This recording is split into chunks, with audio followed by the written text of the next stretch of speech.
வணக்கம். இன்றைய வாரத்தின் 2ஆம் வகுப்பு இயல் 3 விரிவானம், அதாவது துணைப்பாடம்.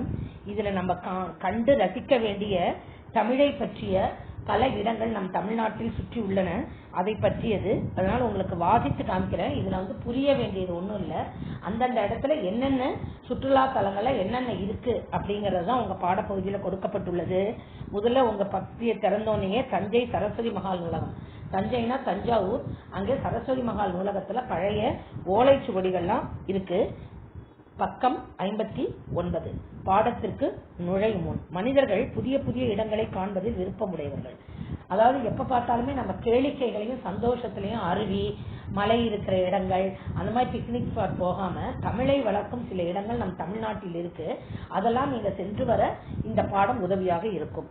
வழிபாட்டிடங்கள், கடற்கரை பகுதிகள், தேசிய பூங்காக்கள் போன்ற இடங்களை காண்பது நமக்கு உள்ளத்திற்கு மகிழ்ச்சியை தரும். அவற்றுள் தமிழின் பெருமையை விளக்கும் இடங்கள் சிலவற்றை அறிவோம். அன்பு மாணவர்களே, புத்தகங்களில் பல வகை உண்டு. கதை புத்தகங்கள், கட்டுரை புத்தகங்கள், கவிதை புத்தகங்கள் ஆகியவை நீங்கள் அறிந்தவையே. இது தமிழுடன் தொடர்புடைய இடங்கள் குறித்த கையேடு. கையேடுன டைரி. அத்தகைய இடங்களில் நேரில் காண வேண்டும் என்ற ஆர்வத்தை தூண்டும் வகையில் இப்பாடம் வடிவமைக்கப்பட்டுள்ளது. தஞ்சை சரஸ்வதி மகால் இந்தியாவில் உள்ள தொன்மையான நூலகங்கள். அது ஒரு லைப்ரரி மாதிரி தான். அங்கே தஞ்சை சரஸ்வதி மகால் நூலகம் ஒன்று. இந்நூலகம் கிபி 1122 முதல் இயங்கி வருவதாக கல்வெட்டு செய்திகள் சொல்கின்றன. கல்வெட்டுல 1122, இப்போ 2020, எவ்வளவு வருஷம் ஆச்சு. இங்க தமிழ், தெலுங்கு உள்ளிட்ட, ஏன்னா தஞ்சைய நாயக்கர் மன்னர்கள் ஆட்சி செய்தாங்க, மராட்டிய மன்னர்களும் ஆட்சி செய்தாங்க. அதனால தெலுங்கு சம்பந்தமான பல நூல்களும் அங்கே இருக்கு. தமிழ், தெலுங்கு உள்ளிட்ட பல்வேறு மொழிகளின் ஓலைச்சுவடிகளும் கையெழுத்து படிகளும் உள்ளன. தலைச்சிறந்த ஓவியங்களும் தொன்மையான இசைக்கருவிகளும் சிற்பங்களும் இங்கு இடம்பெற்றுள்ளன. இந்த சரஸ்வதி மகால்ல என்னெல்லாம் இருக்கு அப்படிங்கிறது: இசைக்கருவிகள், சிற்பம், ஓலைச்சுவடிகள், தமிழ், தெலுங்கு பல்வேறு மொழிகளின் ஓலைச்சுவடிகள், கையெழுத்து படிவங்கள், தலை சிறந்த ஓவியங்கள் இங்கு கொடுக்கப்பட்டுள்ளது. பக்கம் 60. அடுத்தது என்ன கொடுத்திருக்காங்க? தமிழ் பல்கலைக்கழகம். இது ரெண்டும் தஞ்சாவூர்ல இருக்கு. செம்மொழியாக தமிழுக்கு ஒரு பல்கலைக்கழகம். University, agriculture university, medical college university எல்லாம் இருக்கிறாப்புல தமிழுக்கு ஒரு பல்கலைக்கழகம் கட்ட வேணும்னு எண்ணத்தின் அடிப்படையில் தமிழக அரசு கிபி 1981 தோற்றுவிக்கப்பட்டதுதான் தமிழ் பல்கலைக்கழகம். இது தஞ்சாவூரில் 1000 ஏக்கர் நிலப்பகுதியில அமைக்கப்பட்டுள்ளது. இப்போ வானத்தில் இருந்து பார்க்கும் பொழுது தமிழ்நாடு என தெரியும் வகையில் இதன் கட்டட அமைப்பு உள்ளது. மேலேந்து பாக்குறப்போ தமிழ்நாடு எப்படி மேப்ல இருக்குமோ அது போல அந்த கட்டட அமைப்பு நாடு என்ற எழுத்து அமைக்கப்பட போல அந்த கட்டடம் அமைந்துள்ளது. இந்திய நாகரிகத்தின் பண்பாட்டு கூறுகள் அனைத்தையும், ஒரு தமிழை பத்தி ஒரு பல்கலைக்கழகம் இருந்தா அதுல தமிழை பற்றிய அனைத்து விவரங்களும் அதுல இருக்கும். பாருங்க, எழுத்துல கொடுத்திருக்காங்க பாரு. தா மாதிரி ஒரு கட்டிடம், மீமாய் ஒரு கட்டிடம், எழுமாய் ஒரு கட்டிடம், நாமாய் ஒரு கட்டிடம், பூமாய் ஒரு கட்டிடம். இந்த கலைப்புலம், சுவடிப்புலம், வளர்த்தமிழ் புலம், மொழி புலம், அறிவியல் புலம் ஆகிய 5 புலங்கள், 25 டிபார்ட்மெண்ட் துறைகள் உள்ளன. இப்பல்கலைக்கழகம் தமிழ் மொழி ஆய்வுகள் செய்வது மட்டுமின்றி சித்த மருத்துவம் மூலம் பொதுமக்களுக்கு பயனுள்ள வகையில் மருத்துவ தொண்டு செய்து வருகிறது. இதுல சித்தா கூட இன்ட்ரோ பண்ணியிருக்காங்க. அது பண்டைய தமிழர்களின் வைத்தியம். இந்திய ஆட்சி பணியாளர்களுக்கு தமிழ் மொழி பயிற்சி. அதாவது எல்லாருமே டிகிரி முடிச்சுட்டு சில பேர் சர்வீஸ் கமிஷன்ல பாஸ் பண்ணிட்டு ஸ்டேட் கவர்மெண்ட் எம்ப்ளாயியா வந்தா, ஸ்டேட் கவர்மெண்ட்ல தமிழ்நாடை பொறுத்த வரைக்கும் கையெழுத்துல இருந்து படிவங்கள், பத்திரங்கள் எழுதுறது எல்லாமே தமிழ்ல தான் எழுதணும். அது முயற்சியா அவங்க படிச்சிருக்க மாட்டாங்க, இங்கிலீஷ் மீடியம் படிச்சதுனால. அவங்களுக்கெல்லாம் தமிழ் மொழி பயிற்சியும் இங்கு தரப்படுகிறது. இங்கு மிகப்பெரிய நூலகம், ஒரு பெரிய லைப்ரரி இருக்கு. உலகின் பல்வேறு நாடுகளை சேர்ந்த ஏராளமான டிஃப்ரெண்ட் கண்ட்ரீஸ்ல இருந்து டிஃப்ரெண்ட் டைப்ஸ் ஆஃப் ஸ்டூடெண்ட்ஸ் இங்க படிக்கிறாங்க, தமிழ் மேல ஆர்வம் கொண்டவர்கள். இதுதான் தமிழ் பல்கலைக்கழகம் தஞ்சாவூர். இதுல எக்ஸ்பிளைன் பண்றதுக்கு ஒண்ணுமே இல்லை. நீங்க இது படிச்சு இதுல என்ன இருக்குன்னு குறிப்பெடுத்துக்கணும். அடுத்தது உவேசா நூலகம். உவேசா நூலகம் சென்னையில இருக்கு. உவே சாமிநாதையர் ஏற்படுத்தியது. இவர் 1942 இந்நூலகம் தொடங்கப்பட்டது. இதுல பல்வேறு மொழி நூல்கள் உள்ளன. 2128 ஓலைச்சுவடிகளும் உள்ளன. உவேசா யாரு? தமிழ் தாத்தா என்று. ஓலைச்சுவடியை பத்தி அவருக்கு சேகரிக்க ஆரம்பிச்சது அவர் தானே. அடுத்தது கீழ் திசை நூலகம் சென்னை. இந்நூலகம் 1969 தொடங்கப்பட்டது. இங்கு தமிழ், தெலுங்கு, கன்னடம், மராத்தி உள்ளிட்ட பல்வேறு மொழிகளின் ஓலைச்சுவடிகள் உள்ளன. கணிதம், மேத்ஸ், வணிகம், பிசினஸ், மருத்துவம், மெடிசன், வரலாறு, ஹிஸ்டரி உள்ளிட்ட பல்வேறு துணை நூலகங்களும் இடம்பெற்றுள்ளன. இது தற்போது அண்ணா நூற்றாண்டு நூலகத்தின் இதை ஷிஃப்ட் பண்ணிட்டாங்க. இது அண்ணா நூற்றாண்டு நூலகம்னு ஒன்று பெரிய நூலகம் ஒன்று இருக்கு சென்னையில, 8 மாடி கட்டிடம். அதுல 7ஆம் தளத்துல 7th ஃப்ளோர்ல இது அப்படியே ஷிஃப்ட் பண்ணிட்டாங்க. இந்த நூலகம் சின்ன நூலகம். அடுத்தது கன்னிமாரா நூலகம், சென்னை. இது எல்லாரும் கேள்விப்பட்டிருப்பீங்க. கிபி 1896 தொடங்கப்பட்ட கன்னிமாரா நூலகம் தமிழ்நாட்டின் சென்ட்ரல் லைப்ரரி மைய நூலகம். இது இந்திய நாட்டின் களஞ்சிய நூலகங்களில் ஒன்று. களஞ்சியம்னா இந்தியாவிலேயே அது பெஸ்ட் நூலகம். நூலகத்தில் 6 லட்சத்திற்கு 6 lakhs மேற்பட்ட நூல்கள் உள்ளன. இந்தியாவில் எதெல்லாம் பப்ளிஷ் பண்றாங்களோ, புக்ஸ், மேகசின்ஸ், பருவ இதழ்கள், மந்த்லி மேகசின்ஸ் எல்லாத்தோட பிரதியும் இங்க வருஷம் தவறாம அதை ப்ரொடெக்ட் பண்ணி வச்சிருக்காங்க, பாதுகாக்கப்படுகிறது. இந்நூலகத்தின் 3ஆம் தளத்தில் மறைமலை அடிகள் நூலகமும் செயல்பட்டு வருகிறது. அதாவது டிஃப்ரெண்ட் டைப்ஸ் ஆஃப் நூலகத்தை, சின்ன சின்ன நூலகத்தை எல்லாம் இந்த நூலகத்துக்குள்ள எடுத்துட்டு வந்துட்டாங்க. அவ்வளவுதான். அதாவது கீழ்திசை நூலகம் சென்னை 7ஆம் தளத்திலும், மறைமலை அடிகள் நூலகம் 3ஆம் தளத்திலும். அது சின்ன சின்ன லைப்ரரியா இருந்தது, அதையெல்லாம் ஒன்னா கொண்டு வந்துட்டாங்க. வள்ளுவர் கோட்டம், இது எல்லாரும் கேள்விப்பட்டிருப்பீங்க. தேர்மாய் இருக்கும். அந்த தேரை சுற்றி 1330 திருக்குறள்கள் எழுதப்பட்டிருக்கும். திருவள்ளுவரின் புகழை உலகறிய செய்யும் வகையில் சென்னை கோடம்பாக்கம், நுங்கம்பாக்கம் சொல்லலாம், வள்ளுவர் கோட்டம் என்னும் கலைக்கூடம் அமைக்கப்பட்டுள்ளது. இதன் கட்டுமான பணிகள் 1973 தொடங்கி 1976 முடிக்கப்பட்டன. இது திருவாரூர்ல தேர் ரொம்ப அழகு. தமிழ்நாட்டிலேயே திருவாரூர் தேர் அசைந்து வருவது போல அப்படின்னு சொல்லுவாங்க. அந்த தேர்ல வடிவில் அமைக்கப்பட்டு அதனை 2 யானைகள் இழுத்து செல்வது போல கருங்கற்களால் உருவாக்கப்பட்டது. இதன் அடிப்பகுதி 25 அடி நீளமும் 25 அடி அகலமும் உடையது. தேரின் மொத்த உயரம் 128 அடி. 2 பக்கத்திற்கும் 4 சக்கரங்கள் தனி கற்களால் அமைக்கப்பட்டுள்ளன.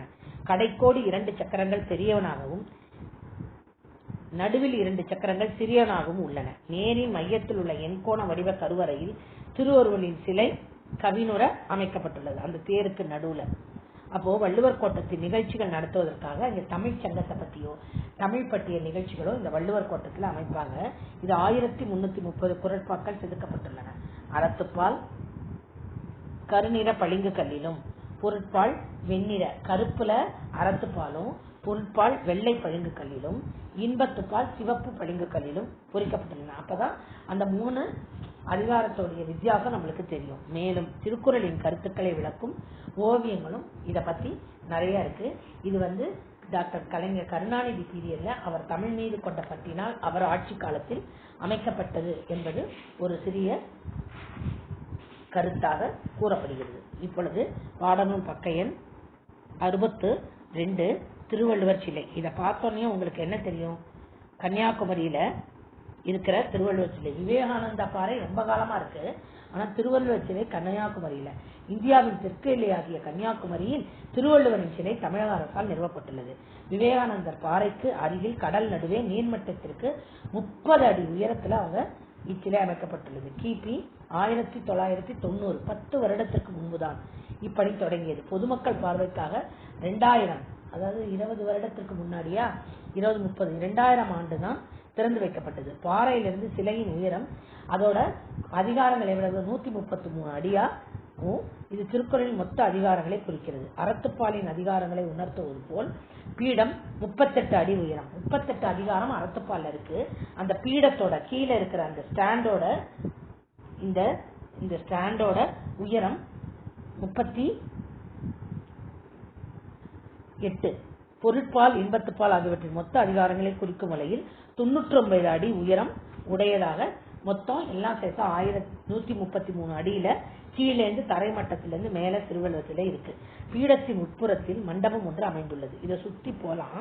மண்டபத்தின் உச்சரவில் அதிகாரத்துக்கு ஒரு கூதல் விதம் 133 குறட்பாக்கள் தமிழிலும் ஆங்கிலத்திலும் செதுக்கப்பட்டுள்ளன. திருவள்ளுவர் சிலை அமைப்பதற்கு 3 டன் முதல் 8 டன் வரை எடையுள்ள 3681 கருங்கற்கள் பயன்படுத்தப்பட்டன. திருவள்ளுவர் சிலை மொத்தம் 7000 டன் கொண்டவை. திருவள்ளுவர் சிலைக்கு செல்வதற்கு படகு வசதி. விவேகானந்தா பாறைக்கு செல்வது போல படகு வசதி. உள்நாட்டிலிருந்தும் வெளிநாட்டிலிருந்தும் ஏராளமான சுற்றுலா பயணிகள் டூரிசம் வராங்க. தமிழரின் பெருமைக்கு அடையாளம் இதுவும் ஒன்று. திருவள்ளுவர் நம்ம மறக்க முடியுமா? தமிழ்ல இது ஒரு அடையாளமாக கன்னியாகுமரியில் அமைக்கப்பட்டுள்ளது. இதுவும் அவருடைய ஆட்சி காலத்தில் தான், கலைஞரின் ஆட்சி காலத்தில் தான். உலக தமிழ்ச்சங்கம் மதுரை. மதுரை மாநகரின் தல்லாக்குளம் பகுதியில் காந்தி அருங்காட்சியகம் உலக தமிழ்ச்சங்கம் உருவப்பட்டுள்ளது. இது சுமார் 87,000 சதுர அடி பரப்பளவில் மனதை கவரும் வகையில் கட்டப்பட்டுள்ளது. கிபி 1989ஆம் ஆண்டு மதுரையில் நடைபெற்ற உலக தமிழ் மாநாட்டில் இந்த சங்கம் நிறுவப்படும் என்று அறிவிக்கப்பட்டது. அதன்படி இந்த கட்டடம் கட்டப்பட்டது. இதனுடைய தொடர்ச்சி தான் 63லயும் இருக்கு. அந்த உலக தமிழ்ச்சங்கத்தோட கட்டிடத்தை பாருங்க, எவ்வளவு ரம்யமா அழகா இருக்கு. கிபி 2016ஆம் ஆண்டு திறந்து வைக்கப்பட்டது. எவ்வளவு வருஷம் அவங்க கட்டியிருக்காங்க பாருங்க. 1981 ஆரம்பிச்சு 2016. இதனுள் பன்னாட்டு அளவிலான கருத்தர கூடங்கள். மதுரையினாலே தமிழ்ச்சங்கத்துக்கு பெருமை தானே. தமிழ் தோன்றுவித்ததே மதுரை தான். பார்வையாளர்கள் அரங்கம் ஆகியன கவினுற அமைக்கப்பட்டுள்ளன. வெளிப்புற சுற்றுச்சுவர்களில் 1330 குரட்பாக்கள் இடம்பெற்றுள்ளன. உலக தமிழ்ச்சங்கத்தின் மற்றொரு அமைப்பான சங்கத்தமிழ் காட்சிக்கூடம் தனி கட்டடத்தில் இயங்கி வருகிறது. தருமிக்கு பாண்டிய மன்னன் பொற்களி வழங்கிய திருவிளையாடல் புராண காட்சி. அதாவது தருமி ஒரு ஏழை புலவர், அவர் பொற்களி கொடுப்பாங்கன்னு சொன்னோன்னா அவருக்கு கவிதை சரியா எழுத முடியாது. அப்போ சொக்கா சொக்கா என்று உரைத்துக் கொண்டே மதுரை மீனாட்சி அம்மன் கோயிலுக்கு அலையிறப்போ சொக்கநாதர் சிவன் ஒரு புலவர் வடிவில் அவருக்கு ஒரு கவிதை தருவாரு. அந்த கவிதையை அந்த அரசவையில் அவர் படிக்கும் பொழுது அதில் சொற்பிழையும் பொருட்பிழையும் இருப்பதாக கூறி நக்கீரர் என்ற தலைமை புலவர் விவாதிப்பாரு. அதுல சிவனே புலவராக அந்த அரசவைக்கு அதில் இருக்கும் பொருள் குற்றத்தை உணர்த்தியதற்கு அவரை பாராட்டிவிட்டு அந்த பரிசை தருமிக்கே தருவதாக எடுத்து வேண்டுவார் இறைவன் சொக்கநாதர். அந்த கதை இங்கு சிற்பமாக செதுக்கப்பட்டுள்ளது. இங்குள்ள காட்சி கூடத்தில் வள்ளல்கள், புலவர்கள் ஆகியோரின் வாழ்க்கை நிலவுகள், தமிழ் புலவர்களுடைய வாழ்க்கை, அரசர்கள் வள்ளல்களுடைய வாழ்க்கை நிலைகள் ஓவியங்களாகவும் சிற்பங்களாகவும் உள்ளன. தொல்காப்பியர், ஔவையார், கபிலர் ஆகியோரின் முழு உருவ இதெல்லாம் தமிழுக்கு போராடிய புலவர்கள், பெரும் சான்றோர்கள் அவர்களுடைய சிலைகள்லாம் இருக்கு. மேலும் இதன் சுற்றுச்சுவர்களில் சங்க இலக்கிய காட்சிகள் வண்ண ஓவியங்களாக வரையப்பட்டுள்ளன. 3ஆம் தமிழ்ச்சங்கம் அமைத்த மதுரையில் உலக தமிழ்ச்சங்க கட்டடமும் சங்கத்தமிழ் காட்சிக்கூடமும் எதை விளக்குகிறது? தமிழின் பெருமையையும் பறைசாற்றி வருகிறது என்பதில் ஐயமே இல்லை. சிற்பக்கலைக்கூடம் பூம்புகார், இது தெரியும். காவிரி பட்டினம் சிலப்பதிகாரத்திற்கு வருவது முக்கியமான இடம். கண்ணகி கோவணன் வாழ்ந்த இடம். அந்த இடத்துல 2000 ஆண்டுகளுக்கு முன் சோழர்களின் தலைநகரமாகவும் துறைமுகம் ஒரு ஹார்பராகவும் விளங்கியது பூம்புகார். இந்நகரை பற்றிய செய்திகள் சிலப்பதிகாரத்திலும் பட்டினப்பாளையிலும் இடம்பெற்றுள்ளன. இது மருவூர் பாக்கம் என்னும் கடல் பகுதியும் பட்டினப்பாக்கம் என்னும் நகரப்பதியும் அமைந்திருப்பதாக சிலப்பதிகாரம். மருவூர் பாக்கம்னா கடல் சொட்டிய பகுதி, பட்டினப்பாக்கம்னா நகரப்பகுதி. இது பின்னர் ஏற்பட்ட கடல் கோணினால் பல கடலுடைய சீற்றங்களால பாதி நகரம் அழிஞ்சிருச்சு. அதுக்கப்புறமா இது பூம்புகார் நகரம் அழிந்து விட்டது. இந்நகரத்தை பெருமையை உலகறிய செய்ய 1973ஆம் ஆண்டு பூம்புகார் கடற்கரையில் சிற்பக்கலைக்கூடம், இப்பவும் போனா அந்த சிற்பக்கலைக்கூடம் ஏற்பட்டது. இக்கூடம் 7 நிலை 7 ஸ்டெப்ஸ் இருக்கிற மாடங்களை கொண்டது. கண்ணகியின் வரலாற்றை விளக்கும் 49 சிற்ப தொகுதிகள் இடம்பெற்றுள்ளன. மாதவியும் சிலப்பதிகாரத்தில் ஒரு காவிய பெண், அவளும் அதுல முக்கியமான பங்கு வகிக்கிறதுனால அவளுடைய சிலையும் இங்கு நிறுவப்பட்டுள்ளது. இப்போ இந்த ஒவ்வொரு இடத்துலயும் என்ன இருக்குங்கிறது நீங்க தெரிஞ்சுட்டு அதை எழுத பண்ணுங்க. இது ஒரு கதை வடிவம்னால நான் அதை வேகமா சொல்லிட்டு போறேன் மாணவர்களே. இப்போ இதுவும் கருணாநிதி பீரியட்ல தான் வந்தது. 64 பக்கம் 64 கலைக்கூடத்திற்கு அருகில் இளஞ்சி மன்றம், பாவை மன்றம், நெடுங்கல் மன்றம் ஆகியன அமைந்துள்ளன. இதுதான் பூம்புகாரின் அந்த கலைக்கூடம் அமைந்த பகுதி. இளஞ்சி மன்றத்திலும் பாவை மன்றத்திலும் வடிவமைக்கப்பட்ட பெண்களின் உருவங்கள் நம் கண்ணையும் கருத்தையும் கவர்கின்றன. நெடுங்கல் மன்றத்தில் நெடிய கற்று ஒன்று, அதை சுற்றி 8 சிறிய தூண்களும் 8 மனித உருவங்களும் தற்கால இப்ப லேட்டஸ்டா இருக்கிற சிற்பக்கலைகளை உணர்த்துவதாக எடுத்துக்கொள்ளுங்க. எல்லாமே பழங்காலத்து சிற்பங்களா இல்லாம நவீன காலத்தில் ஏற்பட்ட சிற்பக்கலைகளையும் எடுத்துரைப்பதாக இந்த கலைக்கூடம் அமைந்துள்ளது. இக்கையேட்டில் இது ஒரு டைரி மைல். இந்த கையேட்டில் நாம் கண்ட பகுதிகள் அனைத்தும் எதை உரைக்கிறது? தமிழின் பெருமையும் தமிழரின் சிற்பம் மேல் வைத்திருக்கும் ஆவலையும் அவர்களுடைய கலை நயத்தையும் உணர்த்துகிறது. இவற்றை காணும் போது தமிழர் வாழ்வையும் தமிழ் மொழியின் சிறப்பையும் அறிய முடிகிறது. இத்தகைய சிறப்புமிக்க இடங்களுக்கு சென்று பார்வையிடுவதும் அவற்றை பாதுகாப்பதும் நம் தமிழர்களாடிய நம்முடைய கடமையாகும். இது கட்டாயமா தமிழுக்கு உண்டான தமிழர்கள் அனைவரும் இந்த மாதிரி இடங்களுக்கெல்லாம் சென்று பார்த்து அதை பாதுகாக்கவும் வேண்டும். அந்த சுற்றுப்புறத்தையும் எல்லாத்தையும் தூய்மையாக வைத்திருக்க வேண்டியது நம்முடைய கடமையாகும். உங்கள் மாவட்டத்தில் உள்ள சுற்றுலா இடங்கள், நம்ம மாவட்டத்தில் கோவை மாவட்டத்தில் என்ன இருக்கு? ஆனைமலை இருக்கு. அப்புறமா வேற என்ன இருக்கு? பேரூர்ல சிற்பக்கலை கூடம் கூட இருக்கு. அப்புறம் வேற என்ன இருக்கு? உதகை பக்கத்துல தான் இருக்கு, கோவை மாவட்டத்துக்கு பக்கத்துல. அது வேற மாவட்டம் இருந்தாலுமே பேரூர் கோயில், சிவன் கோயில் ஒரு பழமையான கோயில். அது மேல சிதம்பரம்னு அழைக்கிறாங்க. அப்புறமா நம்மள அருவி இருக்கிற இடம்லாம் வேண்டாம். இந்த மாதிரி இடங்களை எல்லாம் நீங்க கண்டுபிடிச்சு அதை கிளியர் பண்ணிக்கோங்க. நீங்க கண்டுகளித்த, நீங்கள் இதை தவிர தமிழை பற்றிய இடங்கள்ல எங்கெல்லாம் போனீங்க அதை பத்தி எழுதுங்கன்னு சொல்றாரு. நீங்கள் சுற்றுலா வழிகாட்டியாக இருந்தால், அதாவது கைடா இருந்தா, சுற்றுலா கையேடு என்னும் பகுதியில் உங்கள் இடங்களை பார்வையிட வருவதற்கு, இப்ப நீங்க ஒரு இடத்துக்கு கூட்டிட்டு போறீங்க அவங்கள, நீங்க ஒரு கைடு. அப்போ நீங்க டைரியில எப்படி நோட் பண்ணி அதை எப்படி எக்ஸ்பிளைன் பண்ணுவீங்க அப்படிங்கறத நீங்க மதிப்பீடு செய்யுங்கள் அப்படின்னு கேட்டிருக்காங்க. இப்போ அடுத்தது தொழிற்பெயர். தொழிற்பெயர், தொழிற்பெயர்ல என்ன? தொழிலை குறிக்கும் பெயர் தொழிற்பெயர். இது கற்கண்டு, அதாவது இயல் 3ஓட இலக்கண பகுதி இல்லையா? அப்போ இந்த இது என்ன? உழவர் செய்யும் தொழில் உழுதல், தையல்காரர் செய்யும் தொழில் தையல் செய்தல், ஆசிரியர்களின் தொழில் கற்பித்தல், இது போல அமைகின்றன. இவ்வாறு ஒரு செயலின் அல்லது வினையின் பெயராக அமைவது தொழிற்பெயர். ஒரு செயலின் அல்லது வினையின் பெயராக அமைவது தொழிற்பெயர். தொழிற்பெயர் எண், இடம், காலம், பால். என்னன்னா ஒருமையா பன்மையா, இடம்னா தன்மையா முன்னிலையா படர்க்கையா, காலம்னா இறந்த காலமா நிகழ்காலமா எதிர்காலமா, பால்னா ஆண்பாலா பெண்பாலா பலர்பாலா ஒன்றன்பாலா பலவின்பாலா, படித்தல், ஆடல், நடிப்பு, எழுதுதல், பொருத்தல்.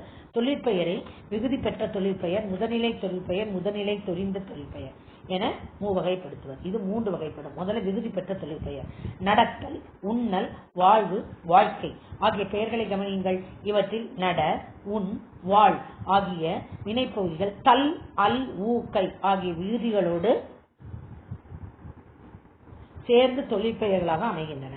அந்த நட ஆர்டர்லி மேனர் கம்ப்ளீட்டா அமைகிறது தான் விகுதி பெற்ற தொழிற்பெயர். இவ்வாறு வினைப்பகுதியுடன் தொழிற்பெயர் விகுதி சேர்ந்து வருவது விகுதி பெற்ற தொழிற்பெயர். தல், அல், அம், ஐ, கை, வை, கு, பூ, உ, தி, சி, வி, மை போன்றவை தொழிற்பெயர் விகுதி. தருதல் நட்பு, கூறல் மறைவு, ஆட்டம் மறதி, விலை உணர்ச்சி, வருகை கல்வி, பார்வை செய்யாமை, போக்கு கு இதெல்லாம் எடுத்துக்காட்டா இருக்குது.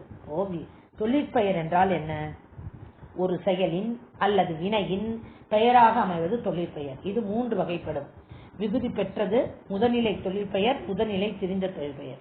விகுதி பெற்ற தொழிற்பெயர்னா என்ன? வினை பகுதியுடன் தொழிற்பெயர் விகுதி சேர்ந்து வருவது விகுதி பெற்ற தொழிற்பெயர். அதனோட எடுத்துக்காட்டு இருக்கு. எப்போதுமே கிராமர் நீங்க எழுதி படிச்சாதான் புரியும். எக்ஸ்பிளைன் பண்ணதுக்கு மண்டையாட்டிட்டு நீங்க எக்ஸாம்ல எழுதுங்கன்னா எனக்கு ஒண்ணும் பண்ண முடியாதுதான். தயவுசெய்து படிங்க. அடுத்தது முதநிலை தொழிற்பெயர். வானில் இடி இடித்தது, சோறு கொதி வந்தது. இடி கொதி, இடின தண்டர், கொதின பாயில் கொதிக்கிறது என்னும் சொற்கள் இடித்தல் கொதித்தல் என்னும் சொற்களின் பகுதிகளாகும். இடித்தல் கொதித்தல், அப்போது அந்த இல் தல் தல் அந்த இது இருக்கு இல்லையா, அந்த தொழிற்பெயருடைய விகுதியா வருது. ஃபர்ஸ்ட் தருதல் தல் இருக்குல்ல, அதோட பகுதி தான் இடி பகுதி, தல் விகுதி. அப்போ இவ்வாறு ஏவல் ஒருமை வினையாக அமையும் வினை சொற்களில் பகுதியை முதநிலை என்பர். முதநிலை எவ்வகை மாற்றாமல் பெறாமலும் தொழிற்பெயராக அமைவது முதநிலை தொழிற்பெயர். வானில் இடி இடித்தது, இடித்தல தான் இடின்னு கொடுத்திருக்காங்க. இந்த இடி ஏவல், இடி அப்படின்னு தனியா சொல்றப்ப அது ஆர்டர் மேனரா வருதா, அதுதான் ஏவல். ஏவல் ஒருமை வினையாக அமையும் வினை சொற்களை பகுதியின் முதநிலை என்பர். இது முதநிலை தொழிற்பெயராக கருதப்படுகிறது. அடுத்த பக்கம் பாடநூல் பக்க எண் 66. அதுல என்ன வரும்? விகுதி பெற்ற தொழிற்பெயர் படிச்சாச்சு, முதநிலை தொழிற்பெயர் படிச்சாச்சு. முதநிலை திரிந்த தொழிற்பெயர். செல்லமாக ஓர் அடி அடித்தான், அடி அப்படிங்கிறப்ப அது ஆர்டர் மேனர். இத்தல் இத்தாயில் அது விகுதி. அந்த தல் வராம ஆர்டர்லி மேரமா சிங்கிளா வர்றதுதான் முதல்நிலை தொழிற்பெயர். அறிஞர் அண்ணா தம் பேச்சால் புகழ் பெற்றார்.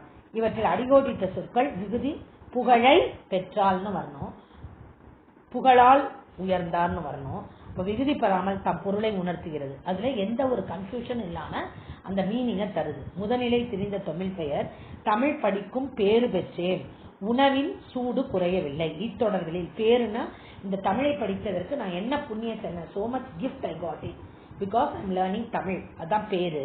சூடுனா ஹீட், சாப்பாடோட சூடு, ஹீட் குறையல, சூடா இருக்கு. இத்தொடர்களில் பேரு சூடு ஆகிய சொற்களை கவனியுங்கள். பெரு சுடு, பெரு பெற்றேன் தான் கரெக்ட். அது பேங்கிறது பேவா நெடிலா வந்துருச்சு, சுடுதான் ஹீட்டு, சூடுங்கிறது நெடிலா வந்துருச்சு. இவ்வாறு அந்த முதல் நிலை நெடிலாக திரிவதால் இது முதல்நிலை திரிந்த தொழிற்பெயர். விடு வீடு, மின் மீன், கொன் கோள், உடன்படு உடன்பாடு, இதெல்லாம் முதல்நிலையை திரிந்த தொழிற்பெயர். பேசும் ஓவியங்கள் பாடப்பகுதியில் இடம்பெற்றுள்ள தொழிற்பெயர்களை கண்டறிந்து எழுதுக. இதுதான் நீங்க கற்றவை கற்ற பின் பண்ணுறது. அப்போ அந்த பேசும் ஓவியங்கள் உரைநடை நான் உங்களுக்கு எடுக்கல, அதுக்கப்புறமா இதை பண்றேன். சரியான விடையை தேர்ந்தெடுத்து எழுதுக. அதுல உங்களுக்கு பின் வருவனவற்றுள் விகுதி பெற்ற தொழிற்பெயர் எது? எழுது, பாடு, படித்தல், நடி. படித்தல் விகுதி இருக்கு இல்லையா, படி அப்படிங்கிறது என்னது? முதல்நிலை தொழிற்பெயர். தல் சேர்ந்து வருதுனால படித்தல், இதுதான் விகுதி பெற்றது. பின்வரும் முதல்நிலை திரிந்த தொழிற்பெயர் எழுது. உரு, ஊரு, உருமின்னா பெருசு, ஊரு அப்படின்னு வருது. பொறுத்துக, ஓட்டம் விகுதி பெற்ற தொழிற்பெயர். பிடி முதல்நிலை தொழிற்பெயர். சூடு முதல்நிலை திரிந்த தொழிற்பெயர். திருவினா என்ன? வளர்தல், பேசுதல், இவை எல்வகை பெயர்கள். வளர்தல், பேசுதல் இவை விகுதி பெற்ற தொழிற்பெயர்கள். வளர், பேசு என்ற வினை பகுதிகள் தல் என்ற விகுதியோடு சேர்ந்து தொழிற்பெயராக அமைந்துள்ளன. இவ்வாறு வினைப்பகுதியுடன் தொழிற்பெயரில் விகுதி சேர்ந்து வருவதால் விகுதி பெற்ற தொழிற்பெயர் ஆயிற்று. அடுத்தது, முதல்நிலை திரிந்த தொழிற்பெயர் என்றால் என்ன? முதல்நிலை பகுதி திரிவதால் உருவாகும் தொழிற்பெயர் முதல்நிலை திரிந்த தொழிற்பெயர். சான்று, தமிழ் படிக்கும் பேறு பெற்றேன், பெரு பேரு என தெரிந்துள்ளது. உணவில் சூடு குறையவில்லை, சுடு சூடு என தெரியவில்லை. பேசும் ஓவியங்கள் அது வேண்டாம். அப்புறம் உங்களோட புக் எக்ஸசைஸ், அதாவது மொழி ஆழ்வோம், பேஜ் நம்பர் 67 அடுத்த வகுப்புல உங்களுக்கு உரைநடையோட சேர்த்து எடுக்கிறேன். இத்துடன் இந்த பகுதியை அனுப்புகிறேன். இந்த வகுப்பை முடித்துக் கொள்கிறேன்.